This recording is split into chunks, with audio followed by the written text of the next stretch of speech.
Okay. All right, so she told you who I am. I came up from the West Haven area, so west of Ogden. Born and raised, dairy farmer's daughter. I'm raising the 5th generation on our family land, so I'm really connected to our space. About, 7 years ago, my dad sold our dairy farm. The city was growing and around, sold our dairy farm. I got more land, and instead of doing preschool in my home, which I have done for, I'm celebrating my 22nd year this year. We'll start in the fall. I built a building in my backyard and we're on about a ½ acre of land that we use for our program. We have both an indoor and outdoor classroom. My kids, I have 3 kids. My oldest they're almost 22, 19, and so 19, he'll be 19 in August, and a 15-year-old daughter. So they have helped shape who I am. So I always knew that I wanted to be an early childhood educator. My mom worked for what used to be called the Child Care Resource and Referral, which now is Care About Childhood, I think. Care About Child Care? Yeah, I don't know. So I always knew I wanted to be a preschool teacher, and so I started I babysat my whole life. We had foster kids as I was growing up, so I've always been around kids. But the older I get, the more I learn, the more I want to share my experiences and my ideas. So remember that they are that, and I will try to give you information that will help you guys be able to use it in your place. So my program is called Dirt Learning. I started out with it being called Greenhouse Preschool because I was a green, it was in my house. And then people thought I could grow flowers and do that kind of stuff. I do not have a green thumb, but I do love nature. And so forest schools and play schools have started to pop up more and more. And I was like, oh, I wish I could be a forest school. And so I stepped into a lot of judgment and doubt. And then when I centered myself back, I realized I'm doing what is developmentally appropriate for kids. Your space is just your space. Utilize it to what it is.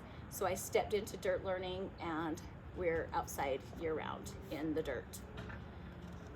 I have little notes, so that's who I am.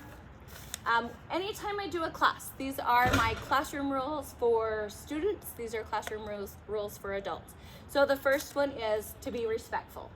And what that looks like to anybody else is different. But first of all and foremost, I want you to respect yourself and what you need.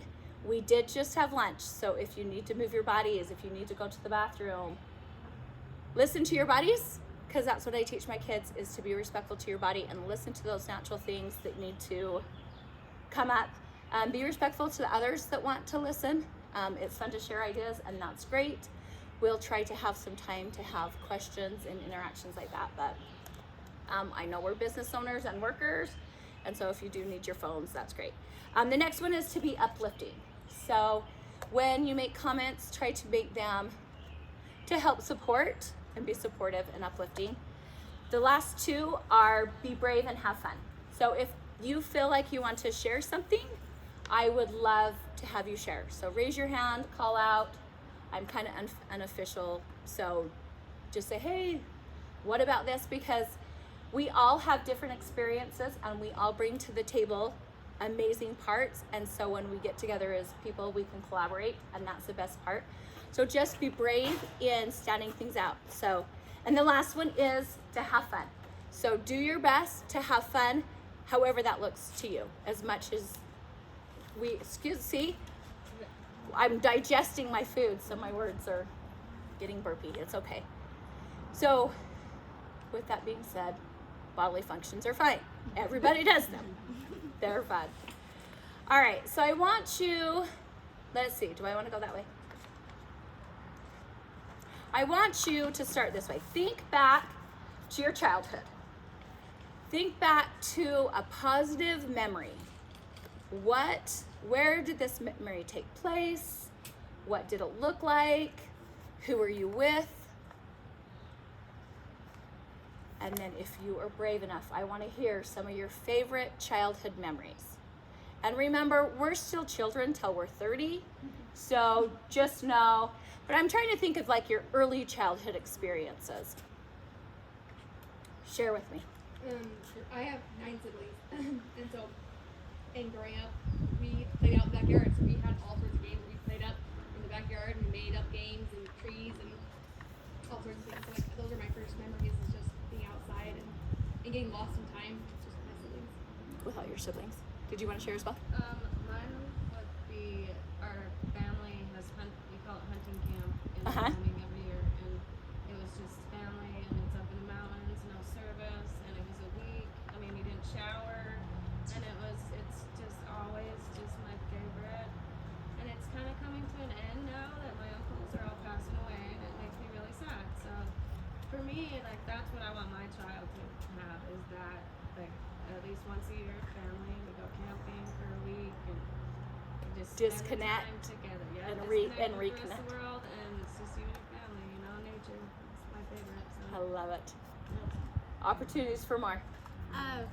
Growing up, well, my family has property up Indian Canyon, up Provo Canyon, and Okay. so it's my grandparents purchased it, so it was all cousins and aunts and uncles on my dad's side, so really close. So I grew up at the cabin every weekend, and it was so like you're preaching to the choir here about like outdoor stuff. I'm all for like outdoor everything. It's just amazing. So my husband and I actually just recently purchased some property out by Eureka, so that we can continue that tradition with our kids and our grandkids and stuff like that. I So- love it. Anybody else? Yes. I used to collect like little bottles of dirt from different baseball fields because we're like a baseball family. And when I played in college my sophomore year, I had them all on my desk, and it was like my homesick. Like these are all my little jars of dirt, feeling like Jack Sparrow. Like so that was my collection. I love it. Oh, so every year my parents would rent a cottage in Scotland, and my favorite one was when we would have a very. You gotta talk louder. Sorry. Or I gotta come closer. Okay. My favorite one was the one that was very rural, and behind it was a creek, and in the creek was like rocks with food stored and stuff in it. So we would just camp there, and it'd be deer that would just walk through the creek. Search for gold.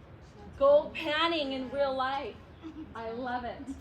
Anybody else want to share an experience from early childhood? We did gutter races.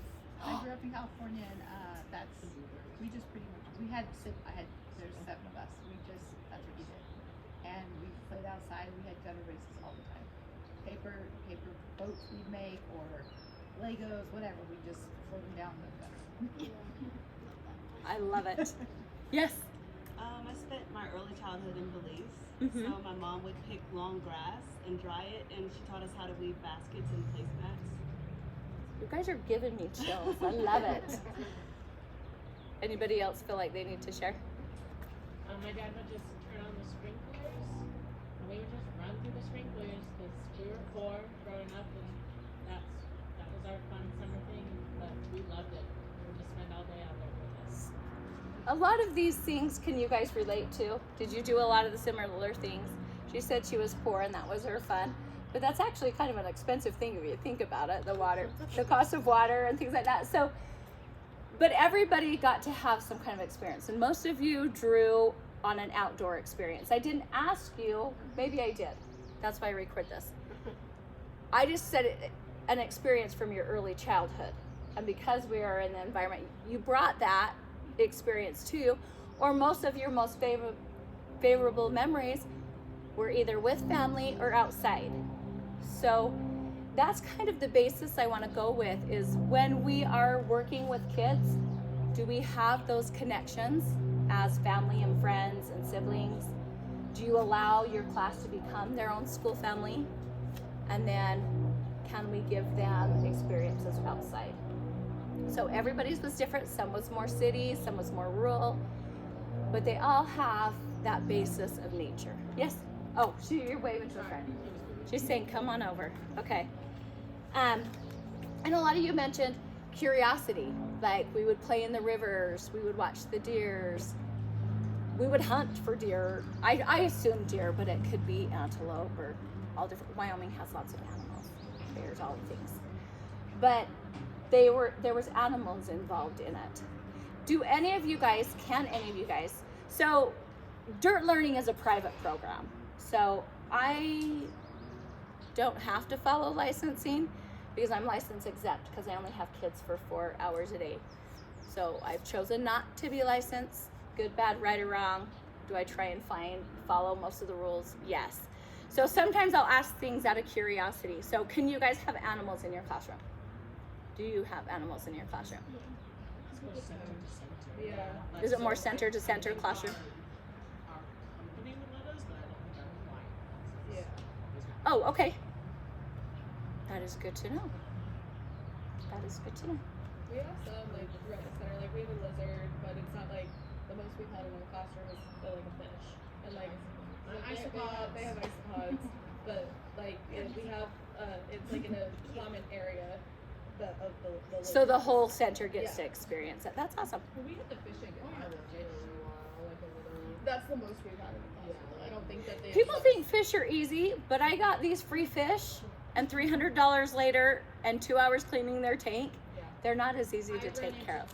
into 2 incidences where the fish went to another school to visit.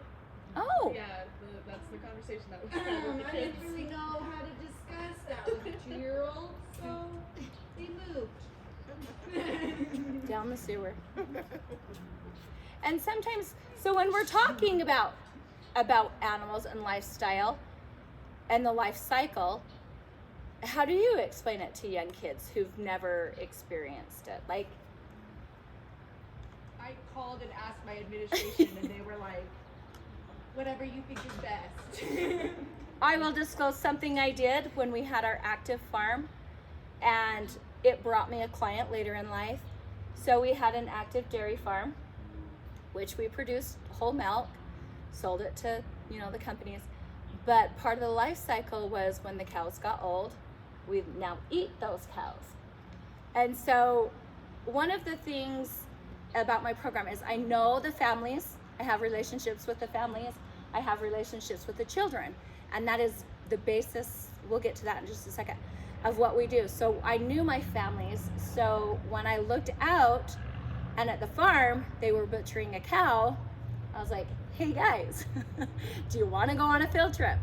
And so we walked over to watch them butcher the cow. Granted, these kids came from dairy farmer backgrounds as well. There was still a lot of active farms in the thing, but they got to see that process. Could you guys do that? Probably not. Should you do that? Probably not. But I mean, more of it was the adventure of going next door, getting out the classroom, and then they're like, oh, cool, and off they went. And I was like, ooh, cool, So that brings me back to trusting relationships with your kids. So have you heard of Maslow's hierarchy of needs, this triangle pyramid? I hope you all have an understanding of it. So the bottom part of the triangle is physical needs, okay? So what is in the category of physical needs? Food, water, shelter. I moved you guys over here because I knew it would be easier in the shade, even if I had to stand in the sun. I'm more acclimated to it. I'm in the sun all day. So our basic needs. So your basic needs have been met. They fed you a wonderful lunch that they shared with me. You have food, you have water. I've given you permission, but you're adults to use the bathroom as you need. Okay, the next line is safety and security. Okay, so how Maslow's hierarchy of needs is, it's our basic needs. It's something we process through all day long, every couple hours. So the second one is safety. Okay, so what do you think falls in safety? What creates safety in your classrooms, in yourself, in this presentation? So one thing I did to create safety was to give you guys some rules for the classroom and give you permission, not that you need my permission, but some of us do, to do what your body needs, to feel safe, to feel to share or not to share, and that's okay. And then the next one, is physical. I wish I had this for you. If you guys want the PowerPoint, write down your email and I'll email it to you. So your physical needs, safety and security, and then the next is love and belonging. So connection. So if the kids have what they physically need, and we try to provide for them the best we can. I know sometimes our hands are tied. My understanding is most of your centers come from, you're not low income, serving low income clients. So most of your children probably have their basic needs met. And then you create the safety in your classroom, and then you create those connections, build that trust of love and belonging. So that's when I say, I knew the dynamics of my 6 kids I had in the program, one of which was my own, 3 were from the farm next door, that it was safe for me to take them on that field trip to see that, because it's something they've been exposed to. And then when I was telling the neighbor, he's like, oh my gosh, I'm sending my kid to your program. I want my kid to experience that. So years later, he sent his son. So, but I build those relationships with family, okay? And then the next is esteem or success. So this is where kids become independent and get to choose what they do and how it looks like. In our program, choice is very, very important to us, and so is consent. So we'll go back to the trusting relationships. I am very, if I would say easiest, my love language is touch. I'm very affectionate. I like to be near proximity of people. I like to touch them. I like to hold them. And so when people enter my program, that is something I say. I'm a very affectionate person. Do I do it respectfully? Yes. So consent is huge in my program. So I ask kids, would you like a hug? Would you like to be next to me? I'm constantly saying, how do you feel about this? Is it okay with this and that? So that's building the trusting relationship. And then the consistency is they know they can always come to me because I'll stop what I'm doing to give them that touch. I just was doing a trauma-informed class. One of the things I do is I'm a trauma-informed somatic breath work lady, and I was studying trauma, and we've all had trauma in our life, even if we come from good backgrounds, good experiences. The same experience for 2 different people, we'll see it different. Some will see trauma, some will not. But they were telling about how children in orphanages have so much trauma because of lack of touch. Touch is so, so important. And they did a study where they had kids that weren't touched and kids that were just acknowledged and touched lightly, and those kids thrived so much more. So building that trusting relationship and responding to kids when they come to you. I have kind of a rule that I don't even know what I used to say, because I respond with yes most of the time, because a lot of times kids don't hear yes. So they'll say, Miss Christie, and I'll say, yes, so-and-so, instead of what? Just my response to them of, I try to respond with a yes. But anyways, okay, so then self-esteem. So I don't do for kids what kids can do for themselves. So is there opportunities for kids to do things? I was just sharing with a parent the other day, we have one of those, they're inside of a tire, and then they have like the medals, Johnny Jumpers, Jungle Jumpers, I don't know what they are. What are they called? Johnny Jump Ups, I don't know. Farmer, my dad built it for me. The tire goes flat a lot. Well, I have one kid that is very, very interested in garage doors. He can tell you the makes, the models, different things. So there is a garage on the side of our building. He's like, teacher, do you need me to open the garage? The tire's a little flat today. And so he's 3 years in my program. So he knows where the garage door opener is. He's now tall enough to get on a stool and push it. So I do let him have that esteem and success of opening it for himself. Now, 3 years, end of the 3rd year, he's like, the tire's flat. What are you gonna do about it? Well, can I pump it up? Absolutely. So he gets a friend, takes it off, goes through the garage. I can allow him to do that because I'm different, but where in your program can you let kids do for themselves and give you a break? I let the kids take the sheets off of their cots, or even help me like put them on when I'm getting them out. But then afterwards, it's their like responsibility to take it off and go put their blankets in the cupboard. So it takes some of the burden off you to let them do things. Anybody else find a way they can help? Yes. Cleaning after meals. Like Yes. Little mini broom and dustpan to help for them also they can help clean the tables with a paper towel and spray bottle that I spray on the table for them, and then they can also wash their hands themselves, throw their food into the trash, things like that. Do you guys let them set up snack at all? Can they touch the plates before and that kind of stuff as well? Is that part of your normal routine? We've been implementing family style dining in the last year too, Uh-huh. where they are helping a lot, where we were giving them the dustpans and the brushes, and then also setting up with the carafes and all the cups and stuff like that. So that teaches them pride, and it also teaches them a skill. I was listening, I don't know, I get all this information, so I can't give it credit to where it comes from, but they were talking about how if you encourage chores and kids helping at a younger age, when they're excited about it, you don't have to fight them when they're teenagers. Okay, I told you my kids were 15 to 21. I didn't know what I didn't know till I know. So to ask them to do chores, they're like, what? You never really expected this of me. And now that I'm 15, I have better things to do than help you do whatever you need. So encouraging them to have that independence where they can. Yet always the bottom line is safety. And you guys know the difference between fear and danger, right? Danger is something, or danger or hazard is something that's absolutely gonna hurt you. So that's hurting their bodies, going in the streets, cutting with a brand new sharp knife. Those things are danger. Fear is, I've never been up this high before, or I've never been exposed to this experience. I've never been able to cut my own food. I've never been able to do those things. And so fear is a story, and it can go either way.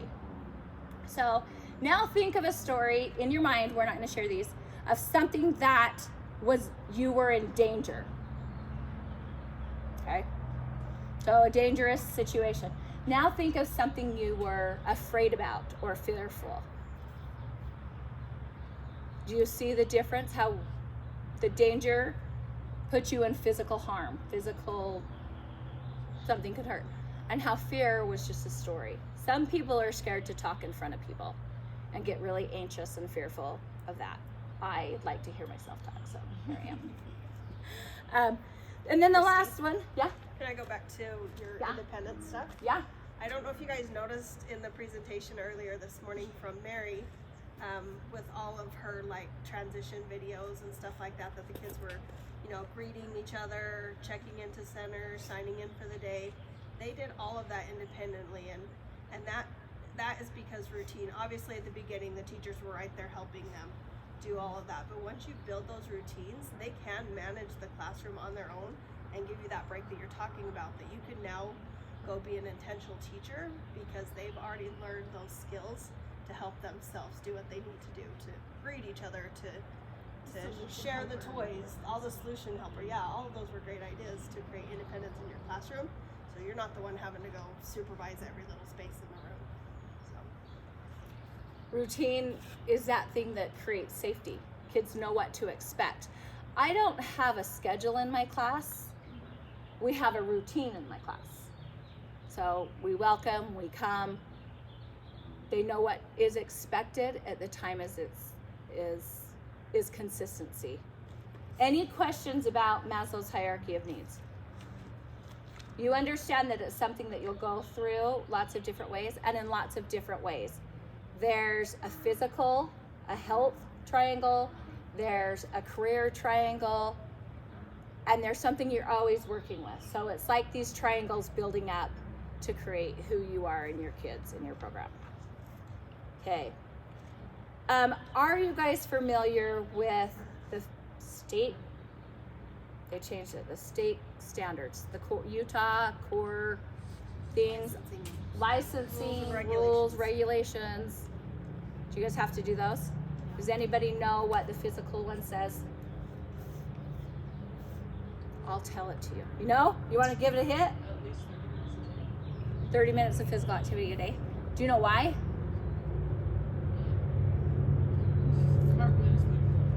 It is so good for us.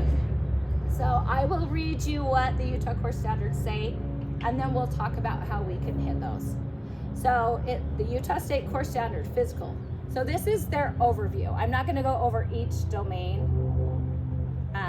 But the goal of physical education is to develop healthy, responsible children who have the knowledge, skills, and disposition to work together, think critically, and participate in a variety of activities that lead to a lifelong, healthy lifestyle. Physical development is integrated into building children's self-esteem, confidence, physical, and well-being. Research tells us that children who are physically active for 60 minutes a day in a 24-hour period are healthier, have higher self-confidence, learn more effectively, and are less likely to be absent. I did a whole study. If they're absent in preschool, it tends to have lower high school graduation. Anyways, side note, squirrel. As children refine their physical movements, they develop higher order of thinking skills that are necessary for future social and academic success. Children develop life skills through participation in cooperation and competitive activities. Physical education utilizes developmentally appropriate experiences to develop competence and confidence in a variety of activities such as sports, dance, outdoor recreation, and physical fitness. This emphasis should be on providing success and enjoyment for all children. Children need well-rounded playtime with opportunities to develop both gross, large, and fine, small motor control. And then I did do some of the definitions somewhere. So when I read that, I kind of cringe a little because nowhere along that outline there was a lot of dance and sports and competition. In Utah, we have a lot of that. Where can I put my 3-year-old in extracurricular activities? Where can I structure their physical activities? Did you know that the benefits of free choice play is so much better for kids? I don't know if you guys have to do lesson plans. Back when I was at Head Start, I had to do a lesson plan, and I had to plan what we did outside. But because of my rebel heart, which I found out is just a deep understanding of early childhood, I never did the structured activities. Did I have invitations to learn outside? Absolutely. But did I tell or force a child what to do outside? No. Do I do that in my program now? Absolutely not. Do they know the rules and the safety of the things in our environment? Yes. Do I add invitations to learning? So we just have a bubble station we just created. I always have a water station where they can get water and take it different places and transport it. So free time for them to make their own choice is what builds that self-confidence for them to choose. But then our role is to support them, to get them what they need in the best way possible. And so do I do a lot of gymnastics and soccer and those things in my program? Absolutely. Excuse me, is it an invitation to learn when I bring the soccer goals out and then they turn into turtle shells? Do I stop the kids and say, hey, those are soccer goals, not turtle shells? No, we have a turtle in our program. They put the shell on like the turtle does. So this is one of the parts about outdoor play and movement is we learn to trust on the level that we've allowed ourselves to trust. So if you don't trust yourself with things, you're not going to trust the kids to do things. So looking back at your childhood, were all your activities structured and somebody told you what to do? Nowadays, a lot of it is. It's not safe for kids to roam the street, to play in the creeks, to do those kind of things, nor do they have access to them. A lot of children live in high-rise buildings. They have their porch in the backyard and a community playground. So for us to learn to trust the kids, we have to trust ourselves. And so that is one barrier I find. And even in all the years of doing my program, do I still catch myself trying to stop the kids from something they're doing? And I have to catch my breath and go, all right, what's your plan with that? What's your idea? And they're like, oh, this, and this. And I was like, oh, well, I didn't even think of anything like that. Like they were able to create something that I wouldn't have even thought of with something, so they can use things for different things. So a shovel can become a weapon. I let my kids use weapons. We don't touch anybody with weapons, but it's part of life, and it's part of building their spatial awareness. Is this stick is this long, this is my space before I touch anybody. And that's where the harm and the safety come in. Are they doing it to harm people, or is it just part of their play? And does the other child consent to play that way? Have you asked the other person to play warriors or like that? I am not really following my notes, so I don't know where I was going. We're good. So come back to children are built to move. So you guys do you know the main learning styles? You are all taught to learn a certain way, especially if you were in public education. So those of us that are kinesthetic learners move by moving. You'll notice I'm walking back and forth, I'm fidgeting with my papers, trying to not be distractive with it because it can easily distract. But my body learns by moving. Okay, that is how a lot of children learn. Through play, they learn a skill 200 times faster than they do if they're doing it sitting down. So one of my mottos in my preschool is we build our bodies so our brains can learn. So they get to move and have active spaces to move. So here's a quote from Debbie Rhea. She's a wonderful person. Don't know her, but I found this cool quote. Kids are built to move, and having more time for unstructured outdoor play is essentially like a reset button. Have you ever noticed that when you have a child and they're having a moment of emotions and anxiety, maybe an emotion would stress us out or be unpleasant to us? Again, we can only handle the emotions that we were allowed to as a child as well. So if you can allow kids to have all emotions, even though you're not comfortable with them, it helps build that resistance and they'll move through them. Most emotions, if you let the child have the emotion, only lasts 30 to 90 seconds. But as soon as somebody starts to, we're like, oh, shh, be quiet. We can't do that. You're gonna disturb other people. Well, maybe their body needs to scream and let something out. Screaming is a great emotional release. So, yes, you guys are in centers. There's other classes, there's different circumstances, but can that kid cry? Is it okay for that kid to have a meltdown? Can you support the meltdown?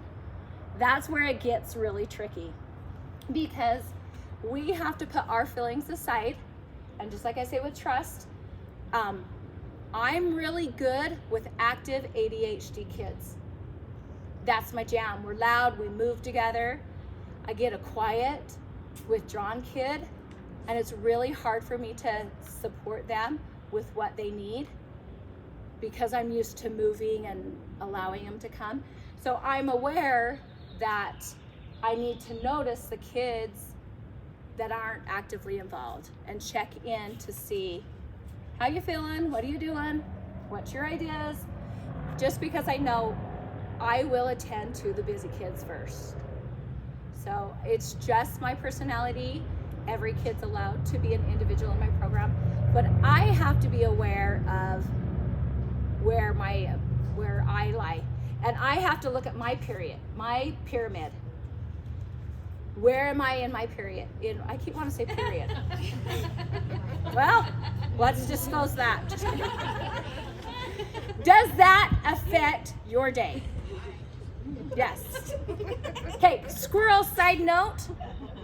Pay attention to what your physical body does, because we move in a cycle.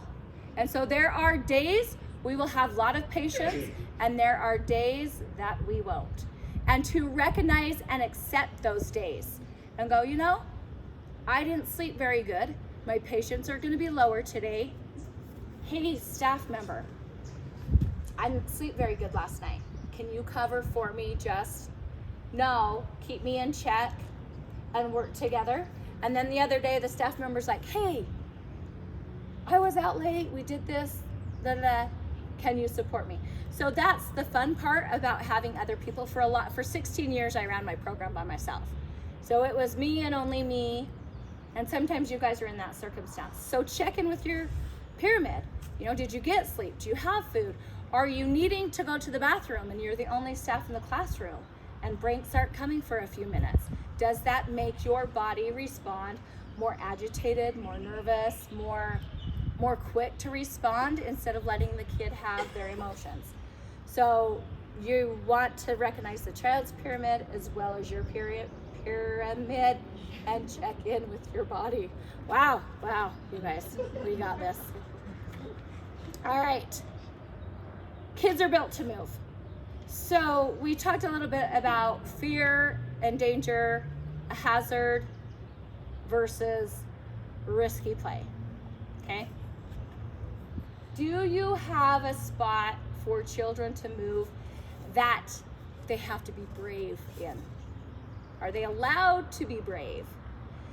Brave is a word I love because it's when that fear steps up or when that uncomfortable comes, can I try a little bit more? So we'll go to a side note that's totally different just because I did it this morning. So cold plunges are a thing. Why? I don't get it. I like warm water. But when I get into the swimming pool, it is 10 or so degrees colder than my body. And so some days I have to be like, okay, I've got this. I can do it and I can get in. Is that a risky thing? No. But do I have to prepare myself with being brave? Some days, yes. There's some days I teach in 77 degrees pool. They've now shut down the pool. It can't be that cold. So can your children jump off? I'm not going to jump off this because I've had 3 children. But can your kids climb up and jump off things? Is there a place for that? Is there a place for them to turn upside down? Do you allow them to turn upside down? Do you know that works with their senses for the world? Like, I don't know what you guys can do. So you got to help me here. And if I'm like, dude, we do all that, then we'll move on. Even like rolling upside down over a big like exercise ball and stuff creates Yeah. that upside down motion even if you don't have equipment that allows them to be upside down. Are there swings in any of your centers? I think they got like taken out a while ago. Okay, I'm going to check in with my emotions. Okay, this is good information for me. So I'm going to take a moment. We're going to honor swings and encourage our children to go to the park. I was going to use swings as an example, but if you guys don't have them, then that's a whole part of their bodies that they can't reset. So the exercise ball.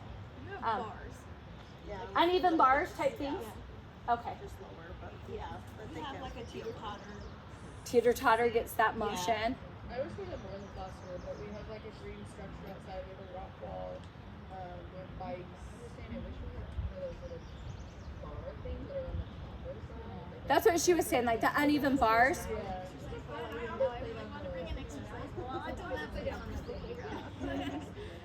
Good things to know. So how can we add that kind of movement if we don't have those kind of things?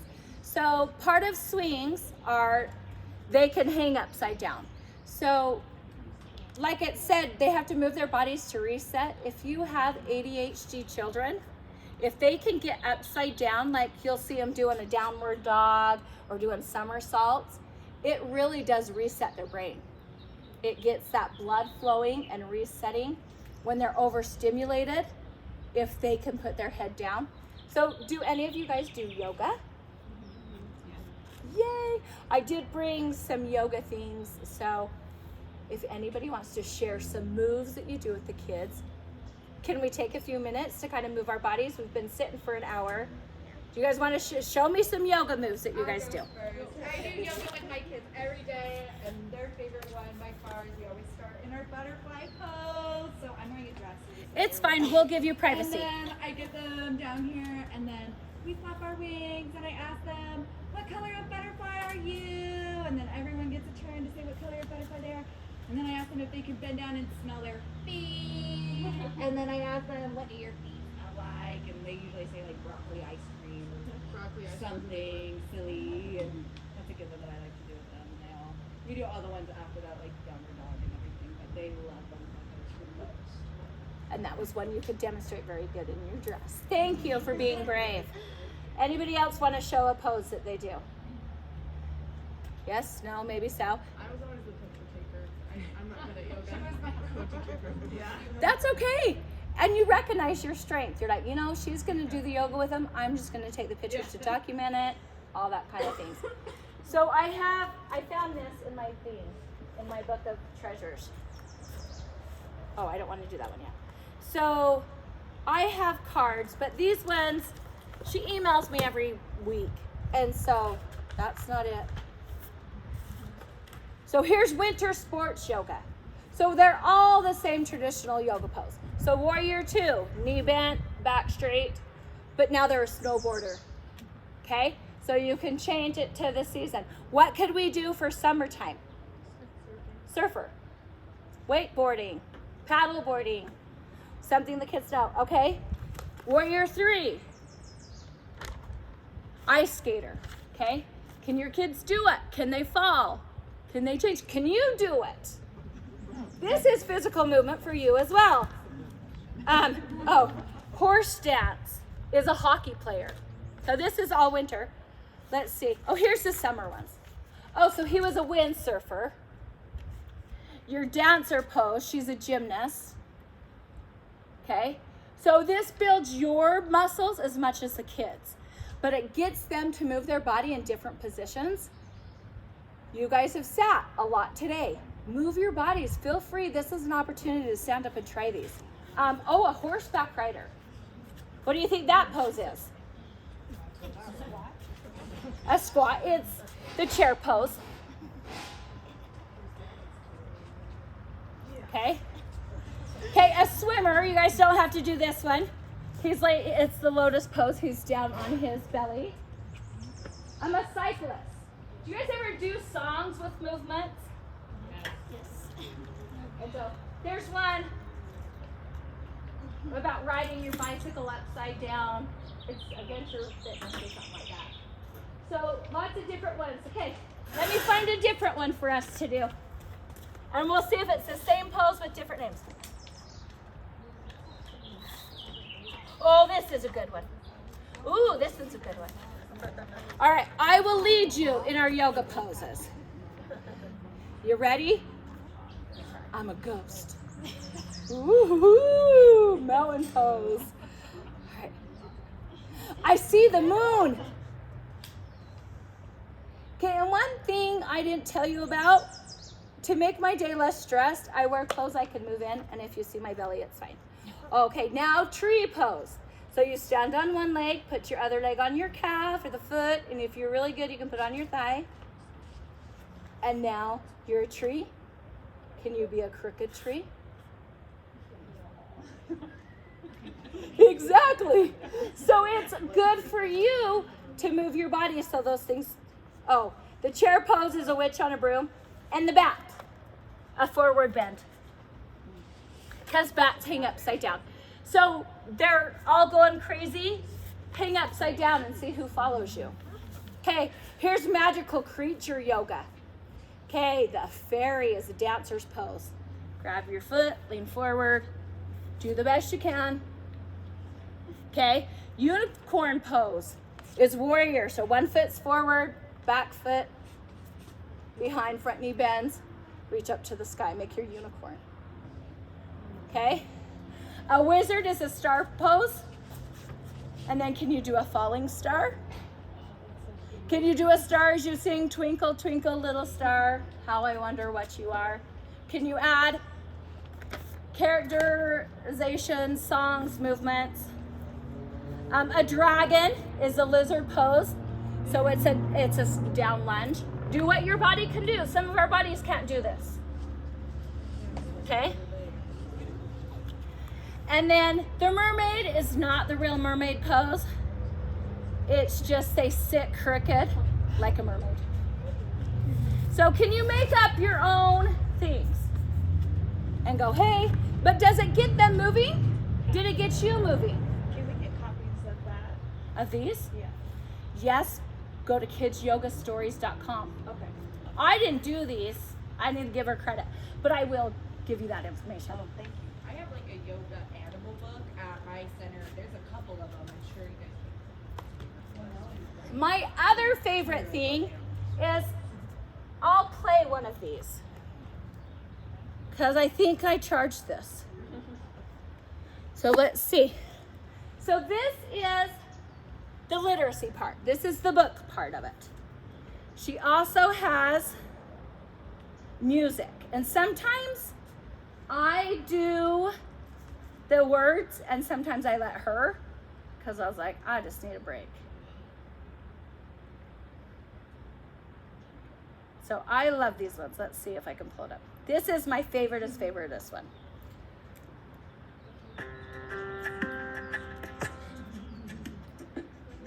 It's not very loud, sorry. Let your eyes close. So you just have them laying on the ground. This is when I would do at nap time. We don't nap, but you guys do. Feel heavy. Let it go. Let it all go. Let your eyes close. Let your body feel. So that one kind of regulates them to calm and bring mindfulness. So these ones are mindfulness. So, oh, I'm gonna do my own one of this, a tree.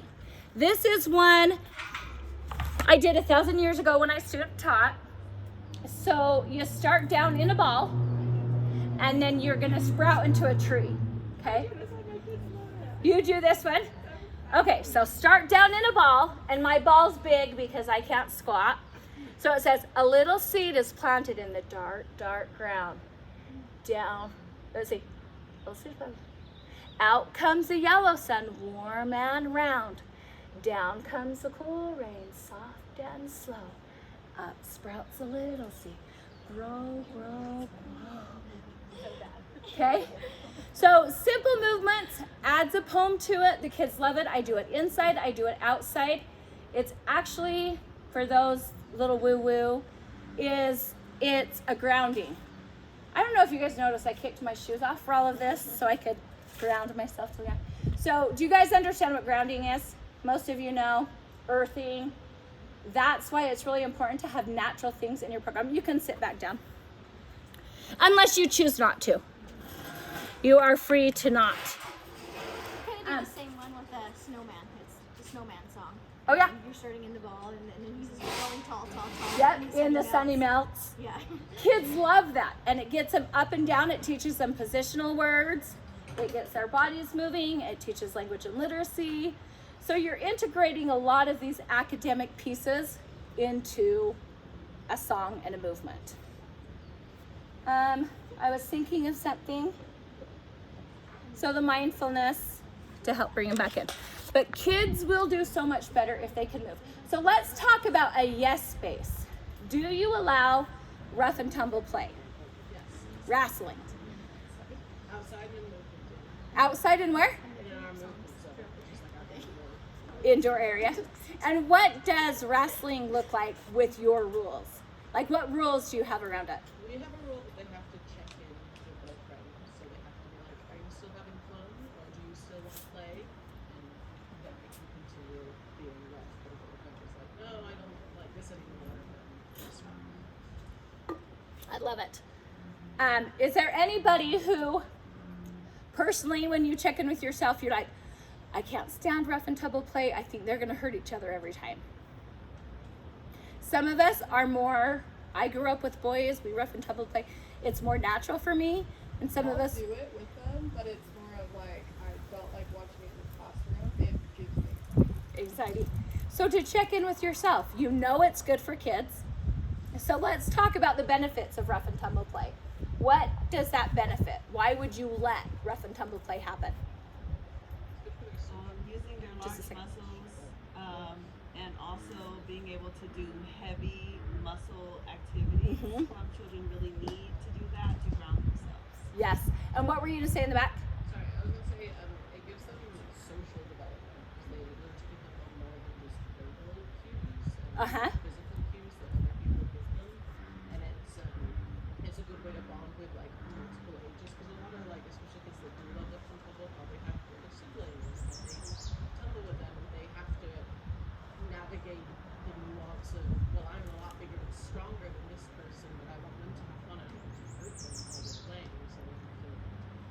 So it teaches them to control what is too much.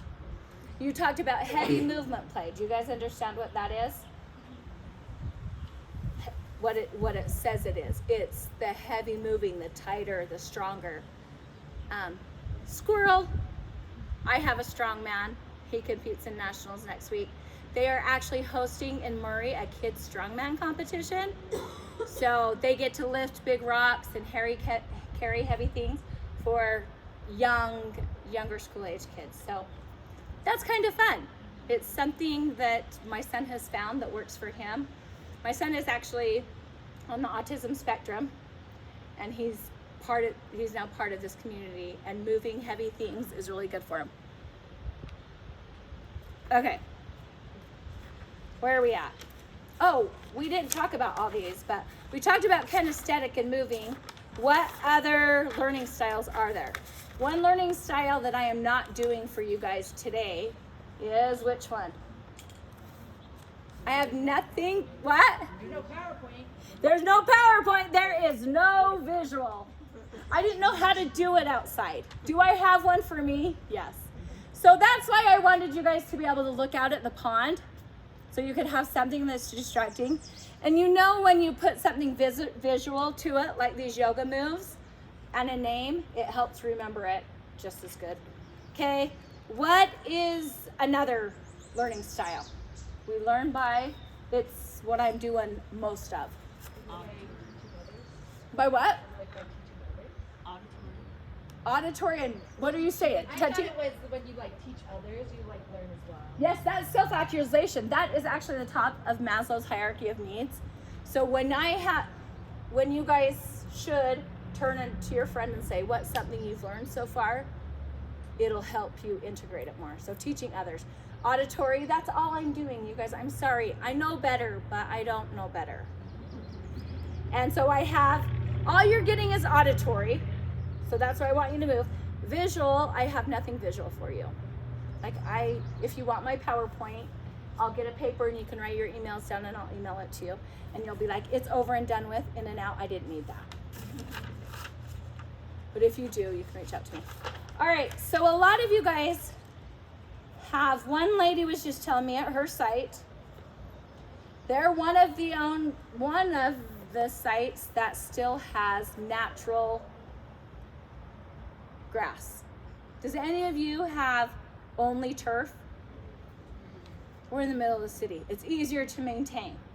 So how do you guys bring in natural elements? Do you bring in natural? I hope you bring in natural elements. How do you bring in your natural elements? I bring in the fall leaves that are in my yard, any weeds like dandelions I like to bring in. Do you let your kids eat the dandelions? We don't eat them. I don't know what my landlord puts on the grass. Okay. Smart. We have garden boxes that we're starting to grow spices. This last week we planted them all, and every 5 minutes the preschool class is asking if it's time, because we have 2 kids each day that are our waterers, our helpers, and they go out to water the plants each day, and they are so excited about it. But And they're learning about time. You know, we planted these yesterday. We should have plants today. We live in a world of instant gratification. So why don't we have plants today? What were some of the other ones you guys had? I was just gonna say, we have a garden box too, but we have lots of plants and stuff like that in our classroom. We have a class plan, and the kids have they water them every day and check on them, and they've also taken, we have an activity where we took cuttings from the plant, so they could grow the cuttings as well, and then they What kind of plant do you have? it's a compost plant, yeah. Because some plants you can't have in the classroom, I know. But some you can, but So we can have it, it's just when there's specific rules of like if we cut it, the kids can't touch it, and they have to wash their hands right after, because it's not toxic unless you cut the stem. cut it open. Do you guys know that some plants are toxic for kids, some not? I put a lot of loose parts in the sensory table, so pine cones, wood coins, and other types of natural items, and then we have magnifying glasses for them to inspect and explore them. Explore them. Kids love rocks. Grass? Rocks. Rock. I love rocks. Who doesn't love rocks? I love rocks. I have a box of rocks in my classroom. They're noisy, they're loud. Some are painted, some are not. Some are polished, some are fun. All those kind of things. So that is the hardest part of where you guys are at. So I have something that I use to prop this up, but it's fine. So this is not what